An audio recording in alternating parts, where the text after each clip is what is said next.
à tous. Alors, on se retrouve aujourd'hui dans mon atelier parce que j'ai pensé que, comme on avait un peu tous du temps à la maison, j'ai pensé que je pouvais partager avec vous quelques idées de création. Alors, c'est destiné aux jeunes, aux ados, aux adultes, à tous ceux qui ont envie de s'amuser un petit peu, de passer un petit peu du temps agréable à créer quelque chose. Je sais bien qu'il y en a encore qui travaillent, mais la vidéo, vous pourrez la regarder quand vous voulez, donc ce week-end, quand vous aurez le temps de le faire. Et pour ceux qui veulent le faire avec moi, je vous encourage à écouter ce qui va suivre et puis à créer quelque chose et surtout à le partager. Donc à me l'envoyer en message, à me l'envoyer en vidéo, en photo, comme vous voulez. Mais surtout partagez-le. Voilà, on continue, je vous explique ce qu'on va faire. Donc aujourd'hui, je vous propose de parler de fanzine. Alors, je ne sais pas si vous savez ce que c'est qu'un fanzine. Un fanzine, ça vient de l'anglais, comme souvent, et c'est la contraction de Fanatic Magazine. Donc à l'origine, c'était des petites créations éditoriales pour partager des passions sur la musique, sur la BD, sur du cinéma, souvent sur des cultures un peu en marge, la culture underground, etc. Le principal allié en fait du fanzine, c'est le photocopieur, parce que le but c'était de créer et d'éditer une petite publication, du texte, des photos, des images, et surtout de le photocopier facilement pour pouvoir le diffuser. Tout ça, bien sûr, sans dépôt légal, bien évidemment, puisque c'était toujours un peu de la culture underground. Voilà, donc ensuite les procédés sont un petit peu améliorés et puis surtout les graphistes, les peintres, les dessinateurs se sont un petit peu emparés du concept et ont décidé d'utiliser ce principe du fanzine pour un espace libre et vaste d'expérimentation, de créativité. Voilà, donc c'est ce que je vous propose de faire aujourd'hui, mais on va le faire sous une forme un petit peu plus réduite, parce que voilà, un fanzine, ça peut être effectivement un petit magazine comme ça,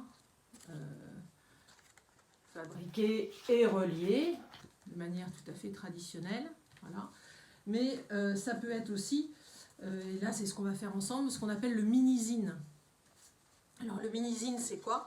Eh ben, c'est un fanzine en format réduit et fabriqué sans reliure, sans agrafe, etc. Donc voilà un que j'ai fait récemment, mes essentiels pendant le confinement.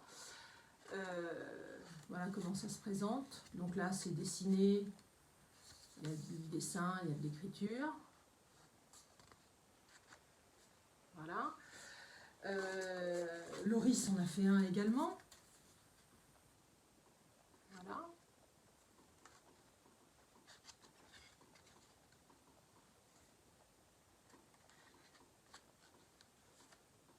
Voilà. Et donc le principe, je vais vous montrer comment le faire. Là, c'est à partir d'une feuille A4. Et ce que je vais vous expliquer, en fait, c'est qu'on peut partir d'une feuille A4 toute simple pour effectivement arriver à ce petit livret. Ok, c'est parti, on y va? Allez, je vous explique tout ça.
Alors, me revoilà, cette fois-ci, à mon plan de travail. Alors, de quoi on va avoir besoin? On va avoir besoin de feuilles A4. Là, c'est de la feuille A4 traditionnelle, toute simple. On peut utiliser du papier canson. On peut utiliser du papier A3, donc 2 feuilles A4 qu'on aura collé avec un scotch pour faire un format un peu plus grand. Là, un petit fanzine comme ça, effectivement, c'est fait avec une page A4. Celui-ci est fait avec une page A3. Donc, à vous de choisir. Attention à l'épaisseur du papier, au grammage. Plus il est épais, plus ça va être compliqué de bien le plier et d'avoir des plis très nets. Donc ça, c'est pour le papier. On peut utiliser aussi plein de papiers de récupération, bien évidemment. Tout ça, c'est fait avec des papiers de récupération dans des vieux albums qui partaient à la poubelle.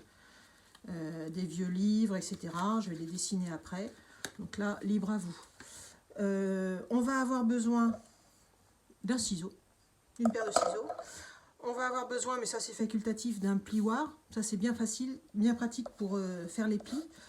Si vous n'avez pas le plioir, vous prenez le ciseau et vous faites comme ça. Voilà. Et ensuite, pour illustrer votre zine, votre mini-zine, pour dessiner, pour écrire, j'ai envie de dire libre à vous.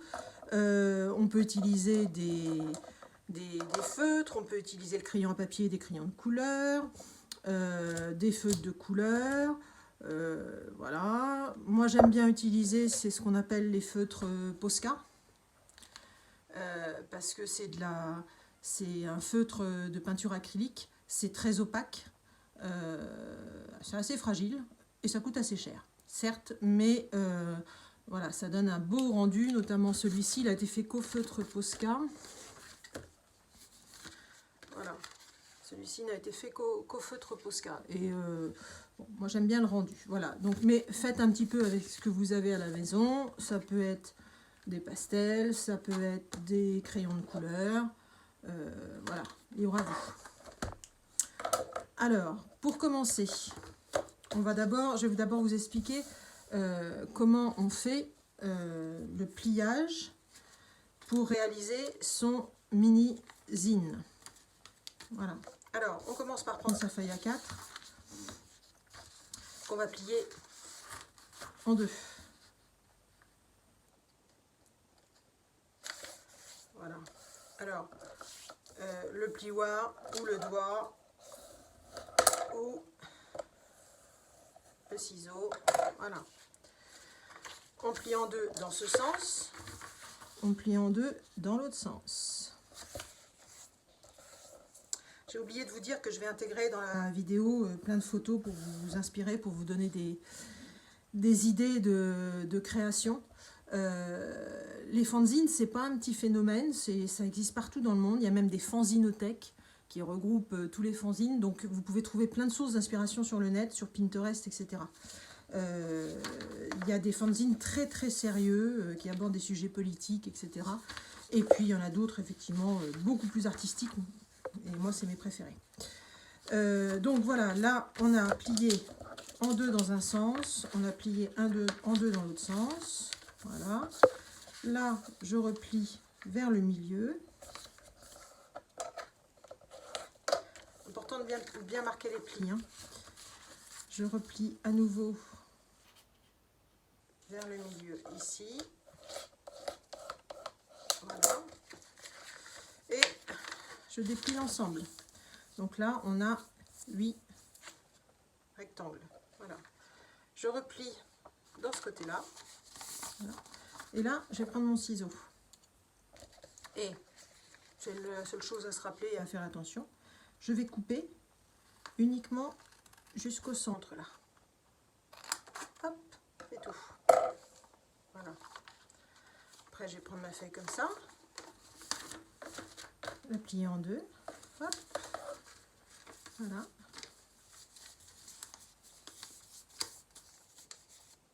Et voilà. Mon petit mini-zine est créé. On peut remettre bien les plis. Voilà. pour être sûr que... Donc, ce qui est sympa avec cette idée de faire un mini-zine comme ça sur une seule page, c'est qu'effectivement, pour les jeunes qui voudraient le diffuser à toute la famille, ou je ne sais, ou dans le lycée, eh ben, vous dépliez l'ensemble, et puis effectivement, vous le remettez sur la photocopieuse, et en avant Guingamp, on photocopie tout ça. Voilà, alors, ce que je voulais vous dire, c'est que donc, on va le prendre, on essaye de prendre les côtés, voilà, les côtés fermés là. Donc ici, on a la couverture. C'est la page 1, la page 2, la page 3, la page 4, la page 5, la page 6, la page 7 et la page 8. Voilà, la 8 étant le dos de couverture. Quand on déplie tout ça, voilà ce que ça donne. Le dos et la couverture se trouvent côte à côte. Donc il peut être intéressant des fois de travailler sur la feuille dépliée.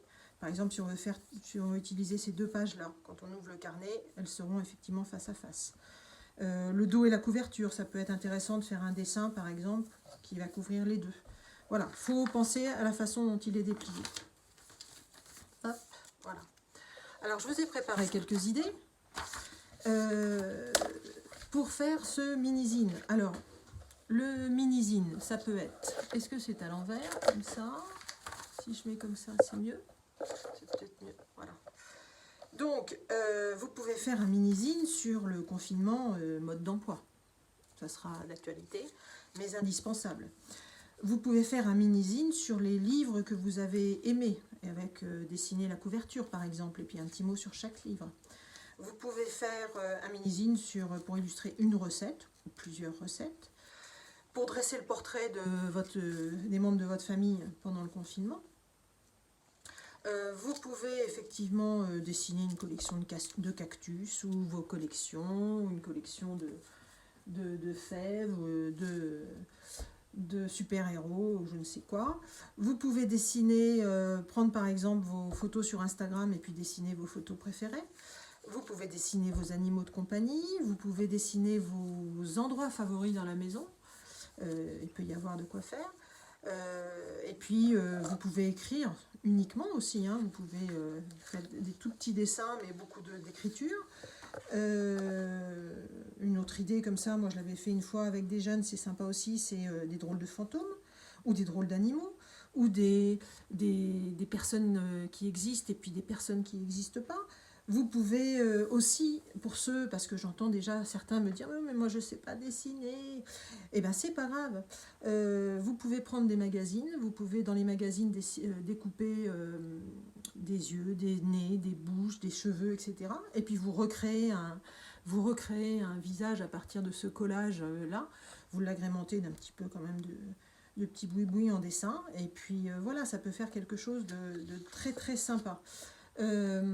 Si vous souhaitez imprimer, photocopier ce mini-zine, n'oubliez pas d'écrire lisiblement, pas trop petit, et avec un feutre quand même bien noir, parce que ne serait-ce qu'à la caméra, on verra plus effectivement un trait contrasté comme ça, plutôt voilà, qu'un petit trait... voilà.